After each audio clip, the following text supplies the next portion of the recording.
Part 5, Chapter 1. The morning that followed the fateful interview with Dunya and her mother brought sobering influences to bear on Peter Petrovich. Intensely unpleasant as it was, he was forced little by little to accept as an unshakable fact what had seemed to him only the day before to be fantastic and incredible.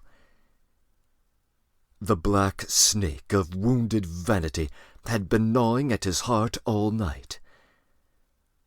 When he got out of bed, Peter Petrovich immediately looked in the looking-glass. He was afraid that he had jaundice. However, his health seemed unimpaired so far, and looking at his noble, clear-skinned face, which had recently grown fattish, Peter Petrovich for an instant was positively comforted in the conviction that he would find another bride, and perhaps even a better one. But coming back to the sense of his present position, he turned aside and spat vigorously, which provoked a sarcastic smile in Andrei Semyonovich Lebeziatnikov, the young friend with whom he was staying. Peter Petrovich noticed that smile and held it against his young friend at once. He had recently held many things against him.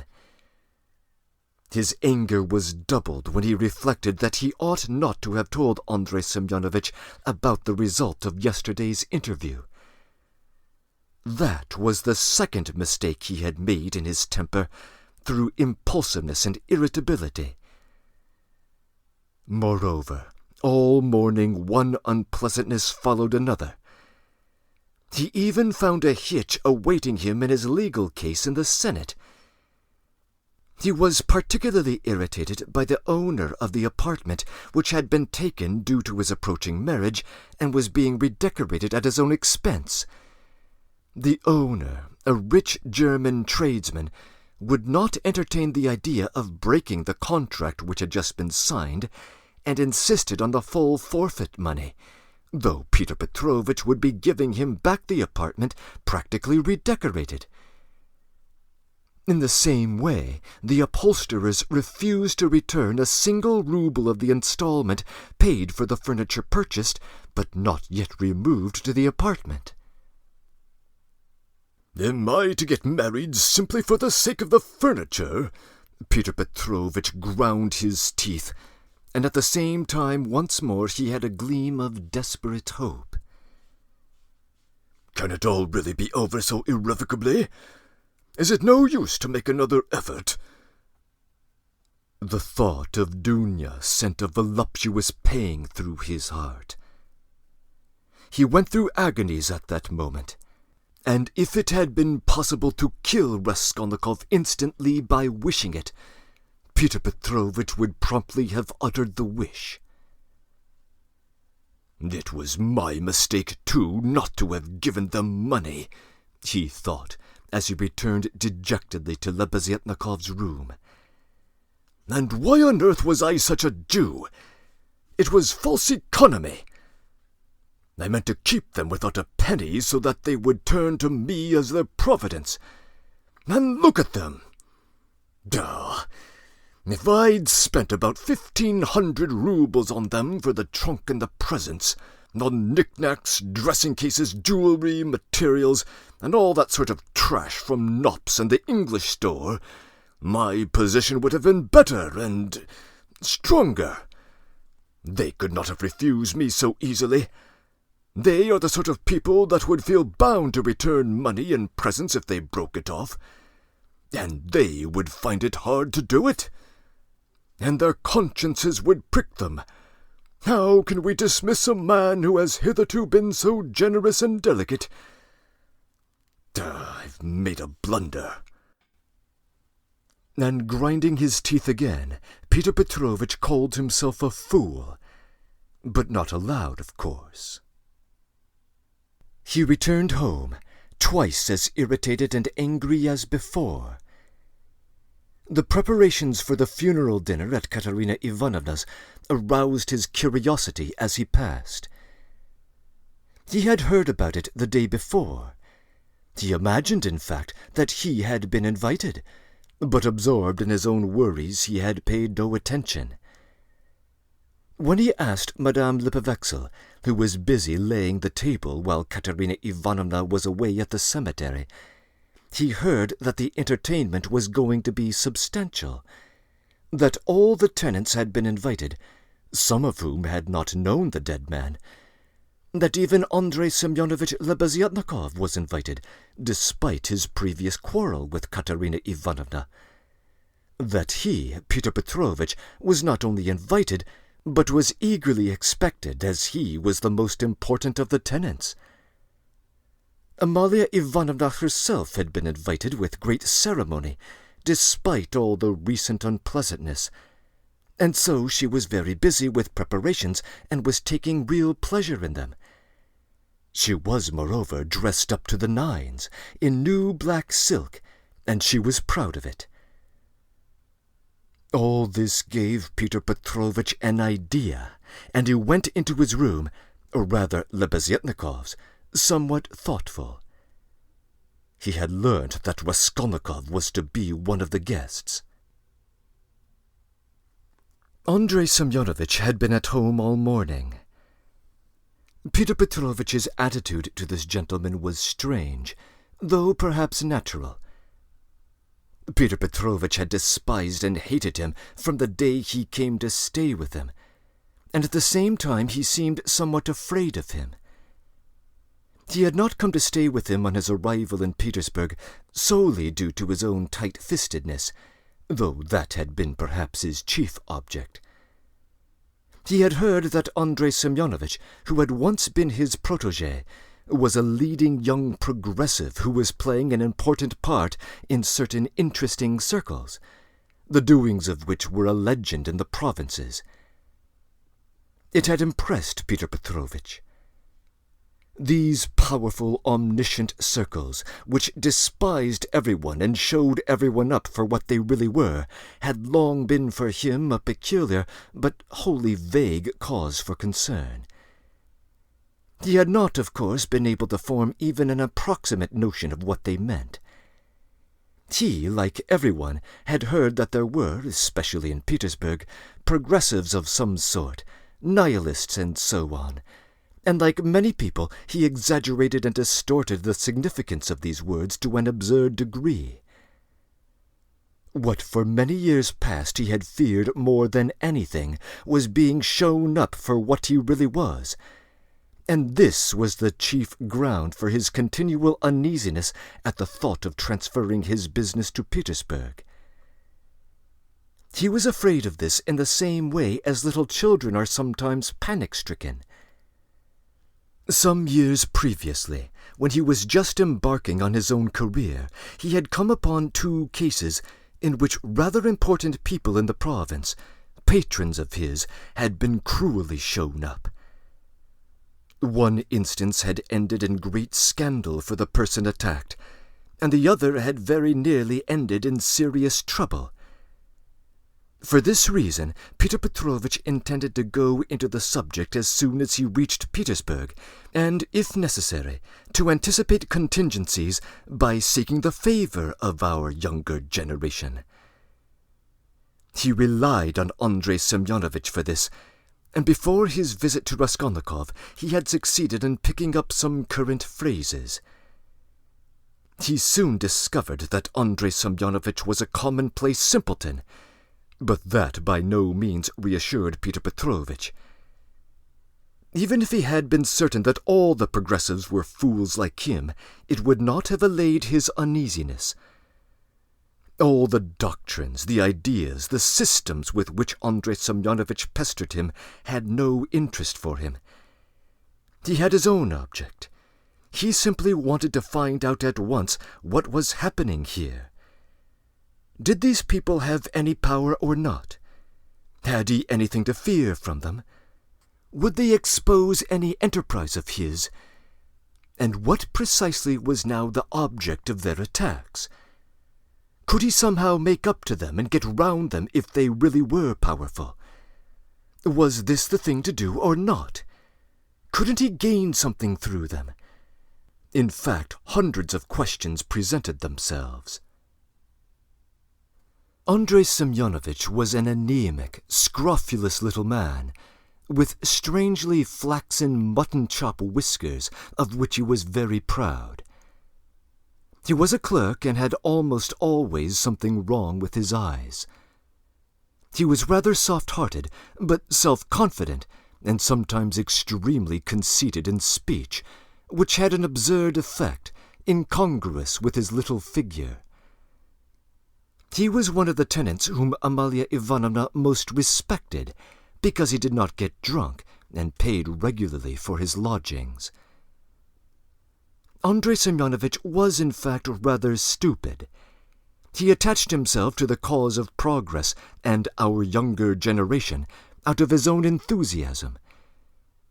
He was one of the numerous and varied legion of dullards, of half-animate abortions, conceited, half-educated idiots, who attach themselves to the idea most in fashion only to vulgarize it, and who caricature every cause they serve, however sincerely. Though Lebeziatnikov was so good-natured, he too was beginning to dislike Pyotr Petrovich. This happened on both sides unconsciously. However simple Andrei Semyonovich might be, he began to see that Pyotr Petrovich was duping him and secretly despising him, and that he was not the right sort of man.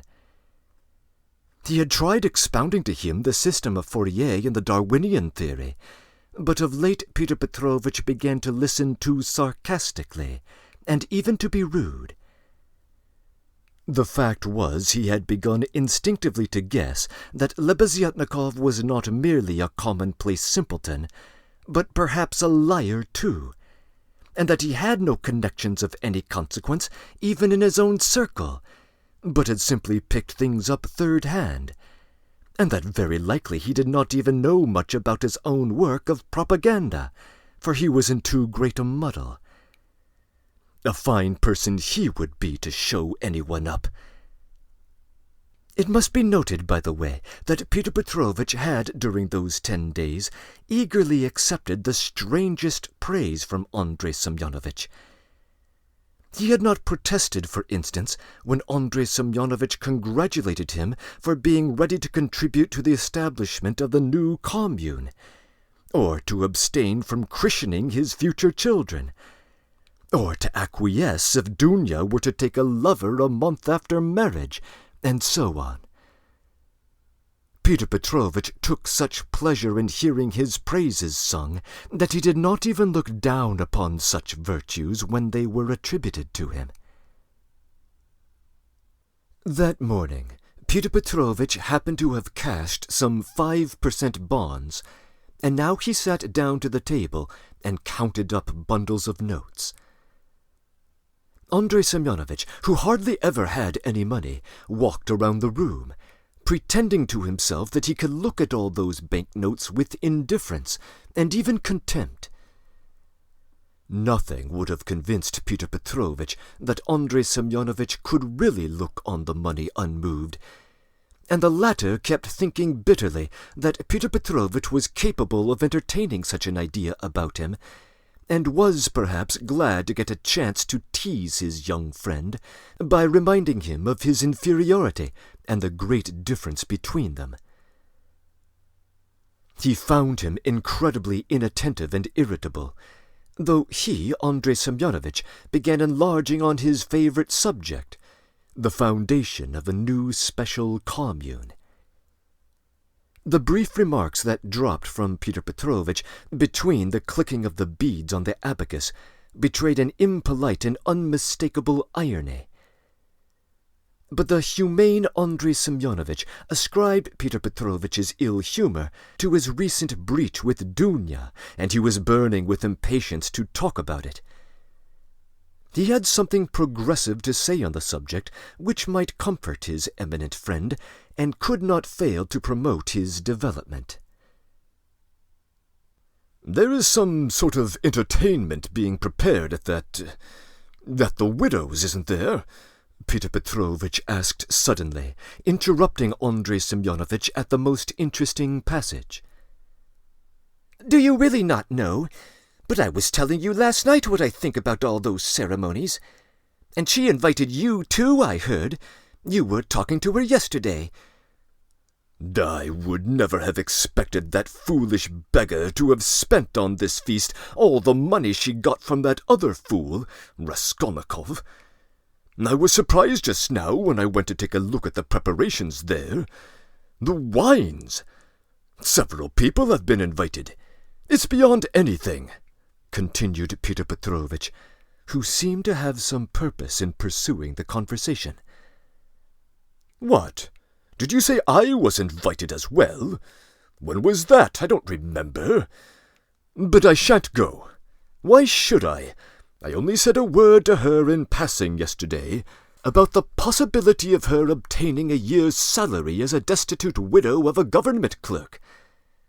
I suppose that's why she invited me, isn't it?" "I don't intend to go either," said Lebeziatnikov. "I should think not, after giving her a thrashing. You might well hesitate." "Who thrashed? Whom?" cried Lebeziatnikov, flustered and blushing. "You thrashed Katerina Ivanovna a month ago. I heard so yesterday. So that's what your convictions amount to. And the question of women, too, wasn't an entirely sound one."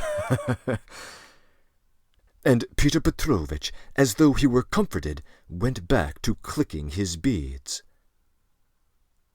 "It's all slander and nonsense," cried Lebeziatnikov, who was always afraid of references to the subject. "It was not like that at all. It was completely different. You've heard it wrong. It's a false rumor. I was simply defending myself. She rushed at me first with her nails. She pulled out all my whiskers. It's permissible for anyone, I should hope, to defend themselves. I never allow anyone to use violence against me on principle. It's an act of despotism. What should I have done? I just pushed her back."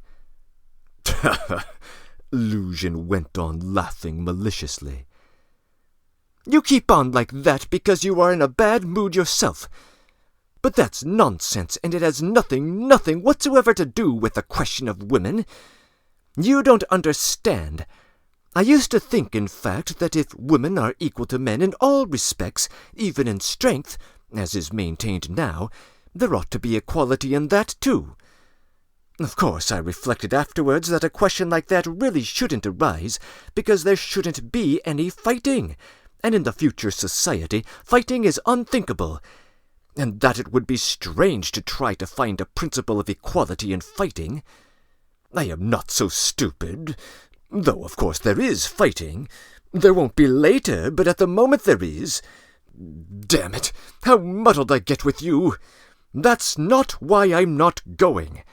I'm not going on principle, in order not to take part in the revolting convention of memorial dinners. That's why. Though, of course, I might go to laugh at it. I am sorry there won't be any priests at it. I would certainly go if there were." "Then you would sit down at another man's table and insult it and those who invited you, eh?" "Certainly not insult, but protest.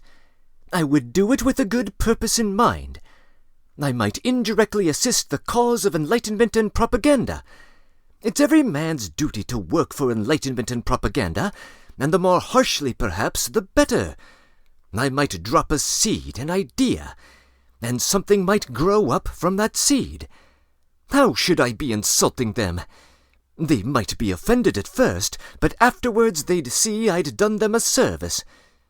You know, Terebyeva, who is in the commune now, was blamed because when she left her family and devoted herself, she wrote to her father and mother that she wouldn't go on living conventionally and was embarking on a free marriage, and people said that it was too harsh, that she might have spared them and written more kindly. I think that's all nonsense. There's no need to be soft. On the contrary, what's needed is protest. Varant had been married 7 years. She abandoned her 2 children. she told her husband straight out in a letter, "I have realized that I cannot be happy with you. I can never forgive you that you have deceived me by concealing from me that there is another means of organizing society, through communes. I have only recently learned this from a very magnanimous man to whom I have given myself and with whom I am establishing a commune. I am speaking to you frankly because I consider it dishonest to deceive you. Do as you think best. Do not hope to win me back. You will be too late. I hope you will be happy." That's how letters like that ought to be written. "Is that Terebyeva, the one you said had made a third free marriage?" "No, it's only the second, really. But what if it were the fourth? What if it were the 15th? That's all nonsense. And if ever I regretted the death of my father and mother, it is now. And I sometimes think if my parents were living, what a protest I would have aimed at them.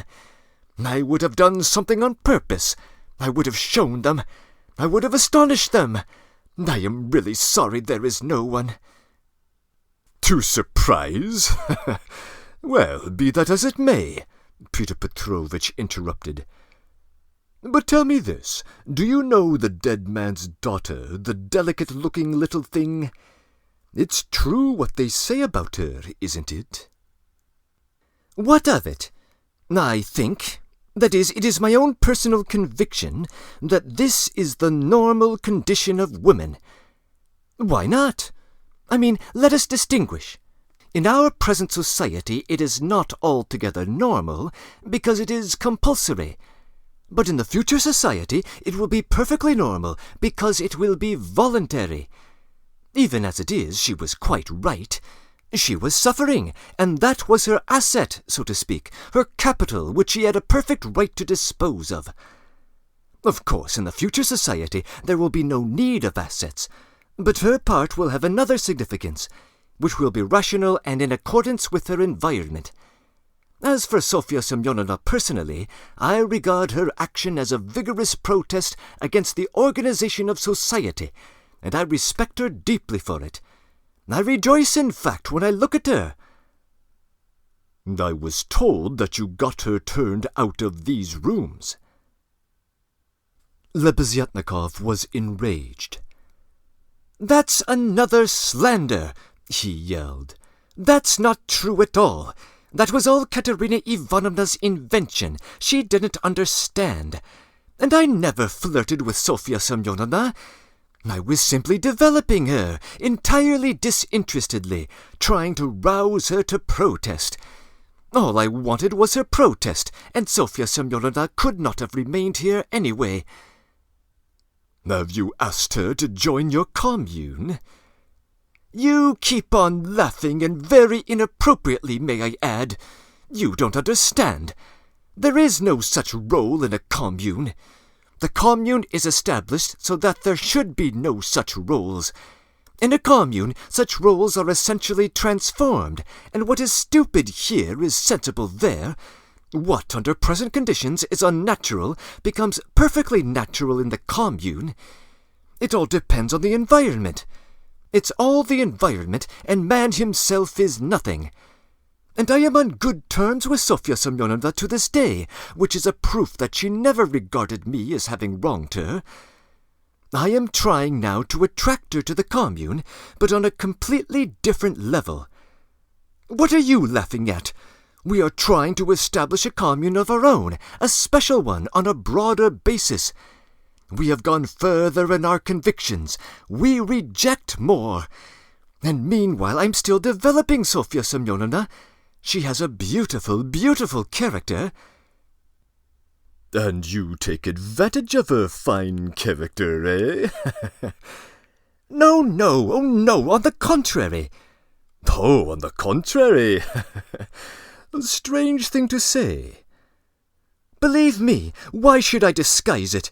In fact, I feel strange myself that she is so timid, chaste, and modern with me." "And you, of course, are developing her, trying to prove to her that all that modesty is nonsense."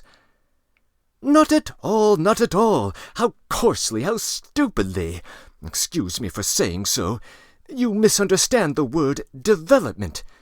Goodness, how crude you still are. We are striving for the freedom of women, and you have only one idea in your head. Setting aside the general question of chastity and feminine modesty as useless in themselves and indeed prejudicial, I fully accept her chastity with me because that's for her to decide.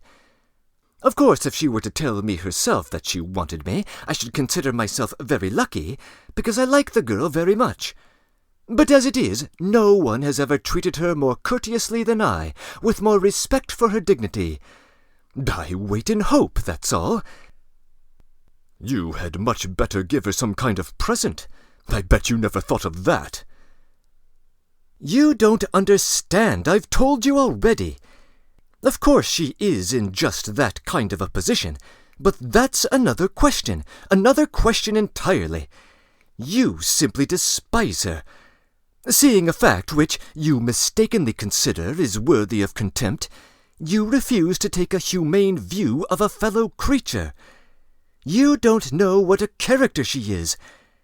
I am only sorry that recently she has completely given up reading and borrowing books. I used to lend them to her. I am sorry, too, that with all the energy and resolution in protesting, which she has already shown once, she has too little self-reliance, too little independence, so to speak, to break free from certain prejudices and certain foolish ideas. Yet she thoroughly understands some questions, for instance about kissing hands. That is, that it's an insult to a woman for a man to kiss her hand, because it's a sign of inequality. We had a debate about it, and I described it to her. She listened attentively to an account of the workers' associations in France, too. Now I am explaining the question of coming into the room in the future society. And what's that, pray? We had a debate recently about the question, has any member of the commune the right to enter another member's room, be they a man or a woman, at any time? And we decided that they have. It might be at an inconvenient moment. Lebeziatnikov was furious. You are always thinking of something unpleasant, he cried with aversion. How irritated I am that when I was expounding our system, I referred prematurely to the question of personal privacy. It's always a stumbling block to people like you. They ridicule it before they understand it. And how proud they are of it, too. I've often maintained that that question should not be approached by a novice until he has firm faith in the system. And tell me, please, what do you find so shameful even about cesspools? I would be the first to be ready to clean out any cesspool you like. And it's not a question of self-sacrifice, it's simply work, honourable, useful work, which is as good as any other, and much better than the work of a Raphael and a Pushkin, because it is more useful. And more honourable, more honourable. What do you mean by more honourable? I don't understand such expressions to describe human activity. More honourable, nobler, all those are old-fashioned prejudices which I reject. Everything which is of use to mankind is honourable. I only understand one word, useful. You can snigger as much as you like, but that's the truth. Peter Petrovich laughed heartily. He had finished counting the money and was putting it away. But some of the notes he left on the table. The cesspool question had already been a subject of dispute between them. What was absurd was that it made Lebeziatnikov really angry, while it amused Luzhin, and at that moment he particularly wanted to anger his young friend. It's your bad luck yesterday that has made you so bad-tempered and annoying, blurted out Lebeziatnikov, who, in spite of his independence and his protests, did not attempt to oppose Peter Petrovich, and still behaved to him with some of the respect which had been habitual to him in earlier years. "You'd better tell me this," Peter Petrovich interrupted with haughty displeasure. "Can you, or rather, are you really friendly enough with that young lady to ask her to step in here for a minute? I think they've all come back from the cemetery. I hear the sound of steps. I want to see her, that young lady." "What for?"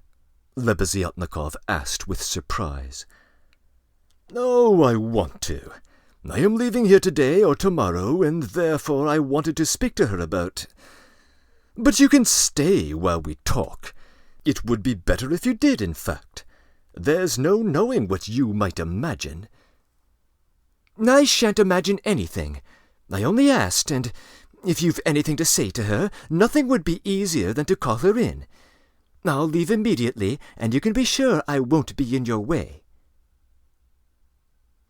5 minutes later, Lebeziatnikov came in with Sonia. She came in very surprised and overwhelmed with shyness as usual. She was always shy in such circumstances, and was always afraid of new people. She had been as a child, and was even more so now. Peter Petrovich met her politely and affably, but with a certain shade of bantering informality, which in his opinion was suitable for a man of his respectability and weight in dealing with a creature as young and as interesting as she. He swiftly reassured her, and made her sit down facing him at the table. Sonia sat down, looked around her, at Lebeziatnikov, at the notes lying on the table, and then again at Peter Petrovich, and her eyes remained riveted to his face. Lebeziatnikov was moving towards the door. Peter Petrovich indicated to Sonia that she should remain seated, and stopped Lebeziatnikov. "Is Raskolnikov in there? Has he come?" he asked him in a whisper. "Raskolnikov? Yes. Why? Yes, he is there. I saw him just come in. Why?" "Well, I particularly beg you to remain here with us, and not to leave me alone with this young woman. I only want a few words with her, but God knows what they will make of it. I wouldn't like Raskolnikov to repeat anything. You understand what I mean?" "I understand." Lebeziatnikov saw the point. "Yes, you are right. Of course, I am convinced personally that you have no reason to be uneasy, but still you are right. I'll definitely stay. I'll stand here at the window and get out of your way. I think you are right." Peter Petrovich returned to the sofa, sat down opposite Sonia, looked attentively at her, and made his face look extremely dignified, even severe, as if to say, "Don't you make any mistake, my girl." Sonia was overwhelmed with embarrassment. "Firstly, Sofya Semyonovna, will you send my excuses to your dear mother? That's right. Katerina Ivanovna is like a mother to you, isn't she?" Peter Petrovich began with great dignity, though affably. It was evident that his intentions were friendly. "Quite right, yes, like a mother," Sonia answered, timidly and hurriedly. "Then you will make my apologies to her. Due to inevitable circumstances, I am forced to be absent, and shall not be at the dinner, despite your mother's kind invitation." "Yes, I'll tell her, at once." And Sonia hastily jumped up from her seat. "Wait, that's not all." Peter Petrovich detained her, smiling at her simplicity and ignorance of good manners. "And you know me little, my dear Sofya Semyonovna, if you think I would have bothered to trouble a person like you about a matter of such little importance which affects only myself. I have another purpose." Sonia sat down hurriedly. Her eyes rested again for an instant on the grey and rainbow-coloured notes that remained on the table, but she quickly looked away and fixed her eyes on Peter Petrovich. She felt that it was horribly impolite, especially for her, to look at another person's money. She stared at the gold eyeglass which Peter Petrovich held in his left hand, and at the massive and extremely handsome ring with a yellow stone on his middle finger. But suddenly she looked away, and, not knowing where to turn, ended up staring Peter Petrovich straight in the face again. After a pause of even greater dignity, he continued. I happened yesterday, in passing, to exchange a couple of words with Katerina Ivanovna. Poor woman. It was enough to enable me to realize that she is in a preternatural position, if it can be expressed like that. Yes, preternatural, Sonia hurriedly agreed. Or it would be simpler and more comprehensible to say ill. Yes, simpler and more Yes, ill. Absolutely. So then, out of my human feelings and compassion, so to speak, I would be glad to be of service to her in any way, foreseeing her unfortunate position. I believe the whole of this poverty-stricken family depends now entirely on you. Allow me to ask, Sonia rose to her feet. Did you say something to her yesterday about the possibility of a pension? Because she told me you had agreed to get her one. Was that true? Not in the slightest. In fact, it's an absurdity. I merely hinted that she might obtain temporary assistance as the widow of an official who had died in service, if only she had patronage. But apparently your late father had not served his full term, and recently, in fact, had not been in service at all. In fact, if there were any hope, it would be completely accidental, because there would be no claim for assistance in his case. Far from it. And she is dreaming of a pension already. A forward-thinking lady. Yes, she is, because she is too trusting and she has a good heart, and she believes everything because of the goodness of her heart, and she is like that. Yes, you must excuse her, said Sonia, and again she got up to go. But you haven't heard what I have to say. No, I haven't heard, muttered Sonia. Then sit down. She was terribly confused. She sat down again a third time. Seeing her position with her unfortunate little ones, I should be glad, as I have said before, as far as it lies within my power, to be of service. That is, as far as it lies within my power to be, not more. One might, for instance, get up a subscription for her, or a lottery, something of the sort, such as is always arranged in such cases by friends, or even outsiders who wish to assist people. It was of that I intended to speak to you. It might be done. Yes, yes, God will repay you for it, faltered Sonia, gazing intently at Peter Petrovich. It might be, but we will talk about that later. We might start today. We will talk it over this evening and lay the foundation, so to speak. Come to me at 7 o'clock. Mr. Lebeziatnikov, I hope, will assist us.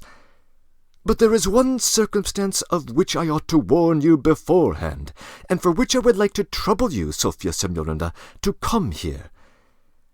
In my opinion, money cannot be... In fact, it's unsafe to put it into Katerina Ivanovna's own hands. The dinner today proves that. Though she has not, so to speak, even got a crust of bread for tomorrow, and, well, boots or shoes or anything. She has bought Jamaica rum today, and even, I believe, Madeira, and coffee. I saw it as I passed through. Tomorrow it will all fall upon you again. They won't have a crust of bread. It's absurd, really, and so, the way I see it, a subscription should be raised so that the unhappy widow would not know of the money's existence. Only you would, for instance. Am I right? I don't know. This is only today, once in her life. She was so anxious to do him some kind of honor, to celebrate his memory. And she is very sensible, but just as you think, and I shall be very, very...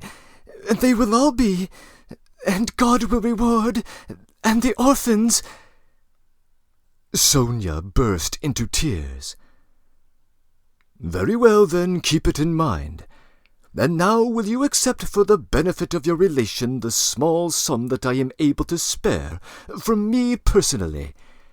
I am very anxious that my name should not be mentioned in connection with it. Here, having, so to speak, anxieties of my own, I cannot do more. And Peter Petrovich held out to Sonia a 10-ruble note, carefully unfolded.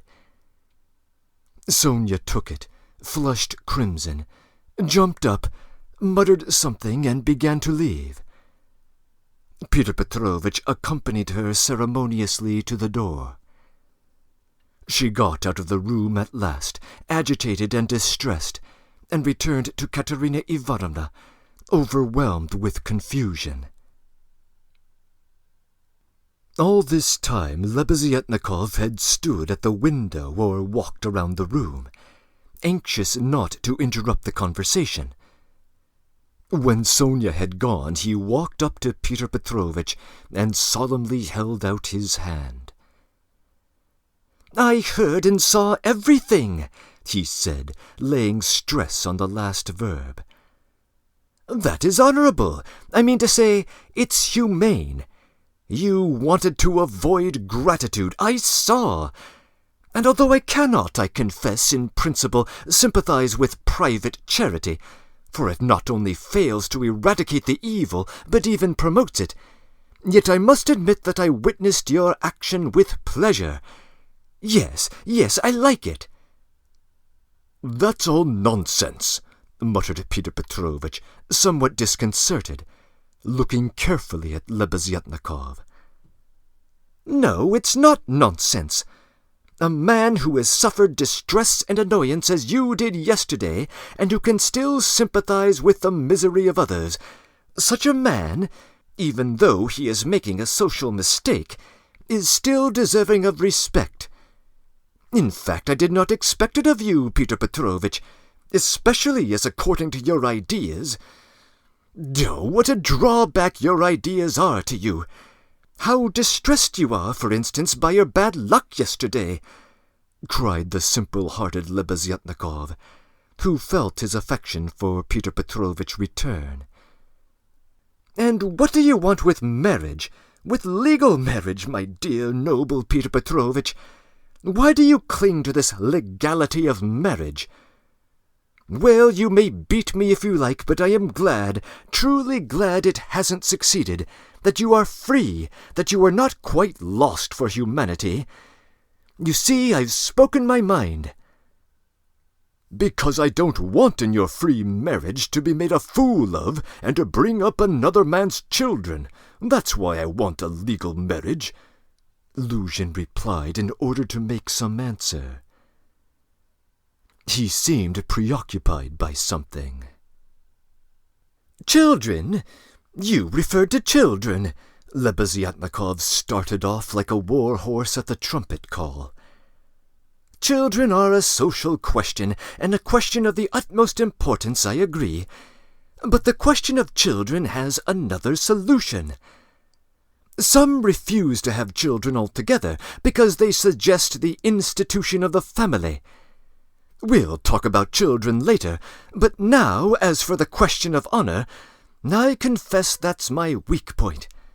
That horrid military Pushkinian expression is unthinkable in the dictionary of the future.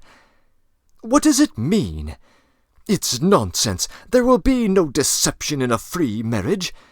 That is only the natural consequence of a legal marriage, so to say, It's corrective, a protest, so that in fact it's not humiliating. And if I ever, to suppose an absurdity, were to be legally married, I would be truly glad of it. I should say to my wife, 'My dear, up until now I have loved you. Now I respect you, because you've shown you can protest.' You laugh? That's because you are incapable of getting away from prejudices. Damn it all! I understand now why being deceived in a legal marriage is unpleasant, but it's simply a despicable consequence of a despicable position in which both people are humiliated. When the deception is open, as in a free marriage, then it does not exist. It's unthinkable. Your wife will only prove how she respects you by considering you incapable of opposing her happiness and avenging yourself on her for her new husband. Damn it all, I sometimes dream if I were to get married. If I were to get married, legally or not, it's all the same. I should present my wife with a lover if she had not found one for herself. 'My dear,' I should say, 'I love you, but even more than that, I desire you to respect me. See? Am I not right?' Peter Petrovich sniggered as he listened, but without much merriment. In fact, he hardly heard it. He was preoccupied with something else, and at last even Lebeziatnikov noticed it. Peter Petrovich seemed excited and rubbed his hands. Lebeziatnikov remembered all this and reflected upon it afterwards.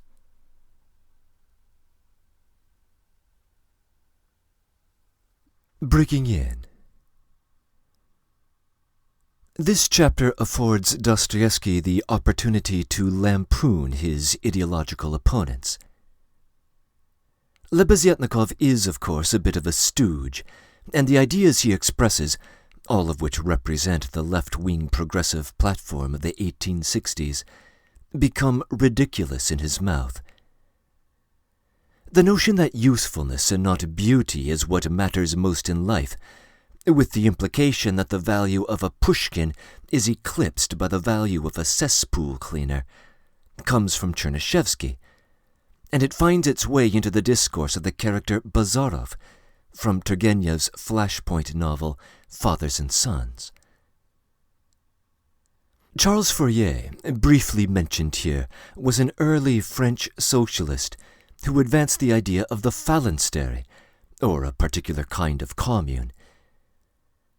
One of the critical ideas of this perspective is the claim, resurfacing here, that man is nothing other than the product of his environment, which, it will be remembered, is precisely what Razumikin was railing against, both during the visit to Porfiry Petrovich's apartment in Part 3, Chapter 5, and off-stage at his housewarming party the prior evening. Naturally, Dostoevsky is happy to expose all the surprising consequences of this radical platform, including the notion that even private charity is, strictly speaking, inconsistent with it. Lebeziatnikov himself, though, does not come off as the monster we might have expected him to be, given the rumors we first had of him from Marmeladov in Part 1, Chapter 2. There we heard that the young man had thrashed the drunkard's wife and gotten Sonia thrown out of the lodgings. Here, Lebeziatnikov claims that he had acted in self-defense in the first case, and had been slandered by Katerina Ivanovna in the second case. I'm inclined to believe him. Given what we know of Katerina Ivanovna's tempestuous nature, we can easily imagine that she could attack him at any perceived provocation, and to identify provocation where none is intended.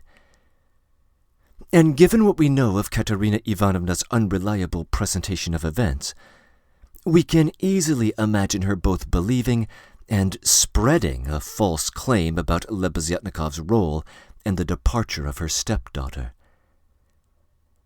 What exactly happened to cause Sonia's departure from the house remains a bit of a mystery, But in general, Lebeziatnikov's shortcomings appear to be more cognitive than moral. Luzhin's prior relation to this milieu of ideas seems to be that of a coward, learning enough of the new conceptual scheme to appear fashionable in public and to avoid public shaming from a leftist mob. I leave it to readers to ponder whether there might be any parallels to be found in recent Western society. End of comments.